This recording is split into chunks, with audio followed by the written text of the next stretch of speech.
All right, we will schedule the youthful offender hearing for February the 9th, 2018 at 1 o'clock. Ladies and gentlemen, I want to revisit very briefly the confidentiality aspect of this proceeding. And there are multiple reasons that is extremely important. And please forgive me for repeating myself, but often when we have a new clerk or a new attorney, law enforcement officer, when it comes to the issue of confidentiality, when information becomes public that is not appropriate to become public, it can cause tremendous damage to the system, to the process. It can create tremendous complications. We are all in a position today where I purposely avoid trying to get information about what's going on in the community. But everyone in the courtroom is in position today that they have heard some very specific details about this incident. You have obviously firsthand knowledge about the incident. You have obviously a tremendous amount of knowledge that has come to you from other individuals involved, the news media, and it may be kind of difficult to sort out, well, did I hear that in the courtroom or did somebody tell me that? What you do need to remember is that you are present at the hearing today. And please use very sound discretion before you share any details that you may know, because even if you knew it before you got here today, if you walk out and share it with someone, there may be the assumption that you've walked out and shared information that you learned at a confidential hearing, and that may require there to be a hearing about where, when, how you found out about it. And so again, this is to everyone involved. With the access to the proceedings comes a tremendous amount of responsibility. I'm very mindful that everyone in the community, and particularly the families in this courtroom, are dealing with so many issues on so many levels. But again, this proceeding is extremely important, and misspoken word or inappropriately shared information could really complicate things down the road. So again, that's the reason I'm taking some additional time. Ms. Riedel handed me a note a minute ago, and I want to reiterate that everyone plays a critical role in this process. And but she had reminded me that even the dates and times of the hearings in juvenile court are confidential. So you are entitled to know, you're entitled to be present. Other family members will have that information. But please, as far as any type of specifics, if you would leave the information that should be provided to the public, to the county attorney's office, to the authorities, would be very much appreciated. And like I say, it would greatly eliminate the possibility of there having to be a hearing on whether there was some inappropriate communication outside the courtroom. So with that, ladies and gentlemen, and I believe, Ms. Carter, that your office has a means of notifying the immediate family of the alleged victims and keep them posted as to when and where they would need to be if they wish to be involved. Is that correct? Yes, and I would ask that the court security allows to go back to the victim congregating area so we can talk about those issues with the victims. And anything else we need to take up on the record before we conclude the hearing? No, you're good. Thank you. Nothing from the Commonwealth, Jeff. Okay.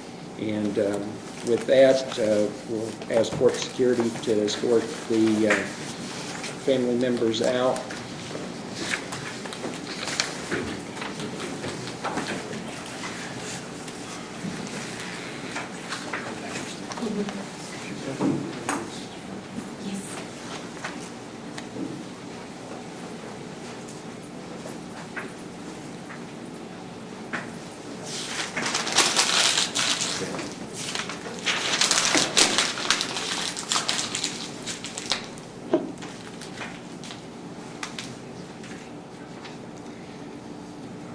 may be seated.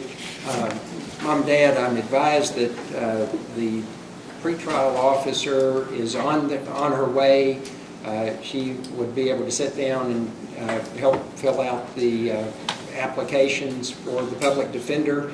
I assume that there may be some discussion, and again, I know these attorneys don't represent the two of you, but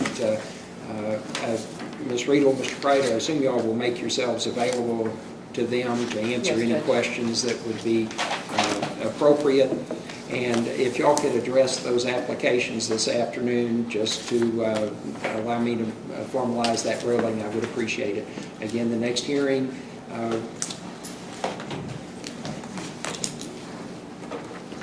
will be on the 9th at 1 o'clock. And let me prepare an order to that effect. Mr. Darnold, do y'all have the detention order, transport order prepared?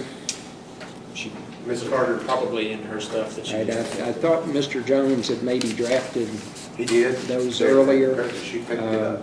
So so- we'll get her back down here with it. and I assume, Mr. Prater, y'all may need a little time with Mr. Parker right now, so let me, that'll give me an opportunity to get those orders prepared. There was earlier an issue about the order to preserve evidence. Mr. Darnold, Mr. Edwards, have y'all had an opportunity to review that order at this No, juncture? I have not seen that one. Yeah, I never did.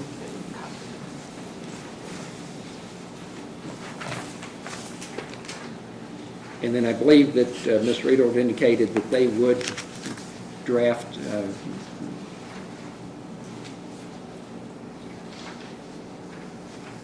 I did want some clarification. Ms. Riedel, as I've read your notice of rights, it could be argued that it would prevent the detention center from even questioning this young man about his physical health, mental health, meeting any immediate needs that he has. I assume that was not the intention of the... Well, for any acute issues, I suppose not, but anything that's going to get into related to the offense alleged, then Well, we would have an objection. that, again, any matters that would relate to the offense, but if he is physically not feeling well, or if they have some concern about his immediate health or safety, that they would be able to interact with him. And Ms. Hall, I'm not sure this falls exactly in your purview, but I will would expect that if there were any issues, that council would be notified if there were any acute medical or mental health issues, that they would be made aware of that along with the parents. I may not have. put Well, them on this, the it's not, in that regard, that's not in order. We're talking about two different things here. I will send a copy of the notice, and Great Legal Counsel from DJJ may want to review that in regard to the actions at the detention center in regard to that notice of rights. Initial question. Mhm. Anything we need to address in regard to the tendered order, Mr. Edwards? No, sir. You addressed the issues with the other one. I think this one is sufficient. So, without objection, I will sign the tendered order to preserve evidence. We'll direct the clerk to circulate that.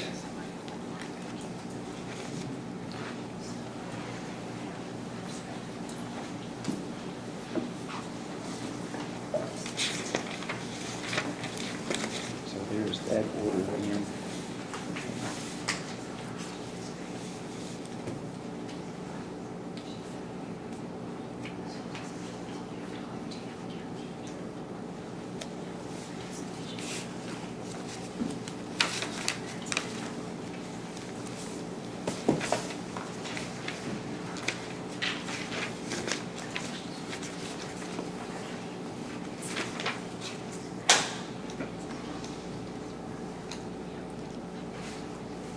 Well, y'all can go ahead and adjourn, go about. I just need the parents to remain until they're served with the order to appear, and until the pretrial officer gets here. And then Ms. Green we'll get the... indicated that they should go get some lunch if they felt like they come back, and she would be she would be here by then, but if you Okay. want, if you're ordering her to stay, then obviously Well, it's different. I'm just going to ask that be completed before close of business today now, so. And I think y'all can discuss with court security a means of entering or exiting the building that may not involve direct contact with the public. Right.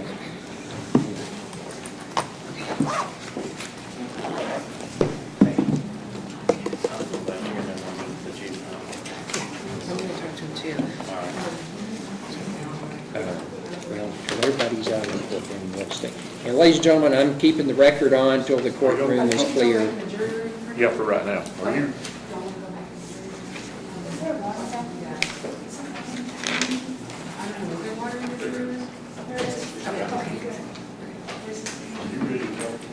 I am. I think Mr. Kreider is as well.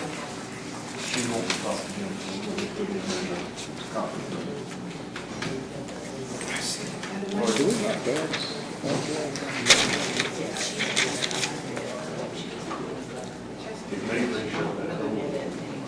Pardon? Sir, could I impose upon you to just give name, address, and a phone number, just so we will make sure we have that correctly in the system?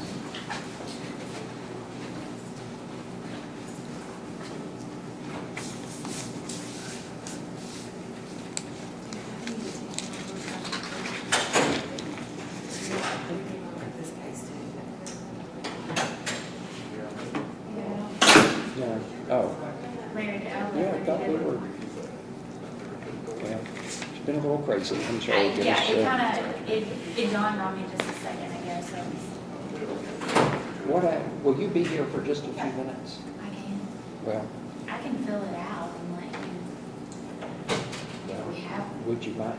No, I don't Because care. I have 2 or 3 things I still need Yes, that's to deal with. you have I them. want Deputy Street, Yes. impose upon you to get a copy of that for Ms. Hall.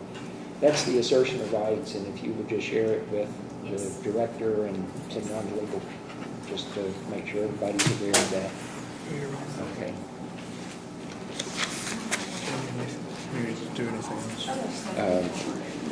The court security will get you out of the building if you want to get a bit of lunch, and then like I say, if you'll just come back this afternoon and. I'll just wait. I'm hungry. I appreciate it. To get that filled out, and then we'll get a ruling.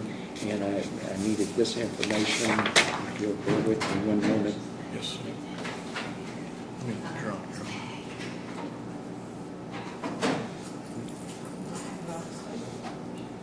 I cannot imagine what's going on, sir, so you, yes, sir, your honor is fine. Hang in there. They're my finger now, so I can't do it. I keep mine shut. Down my nerves. I still kind of like a little longer than now, you know. I just can't, unless I'm in a journey, that's odd. Yeah. Yeah.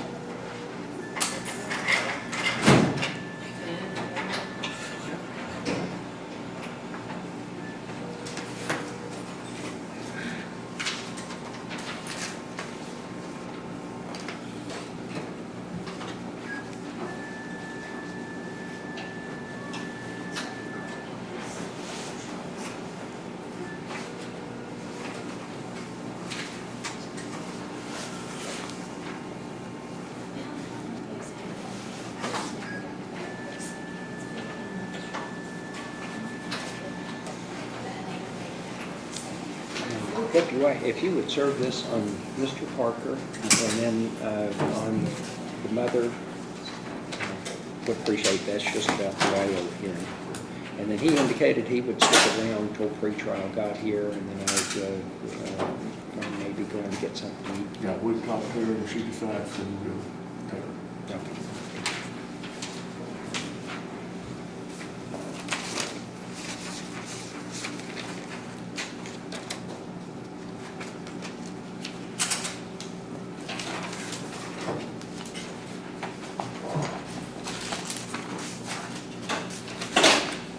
See, did we get the written notice of rights?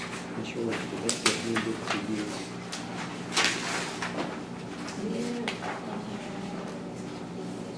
Rights information?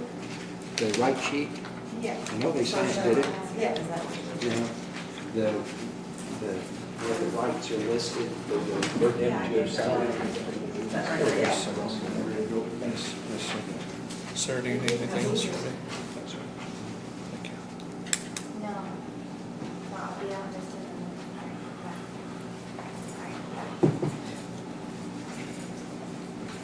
So we have the motion to preserve the statement of rights. Did you get a copy of that? Yes.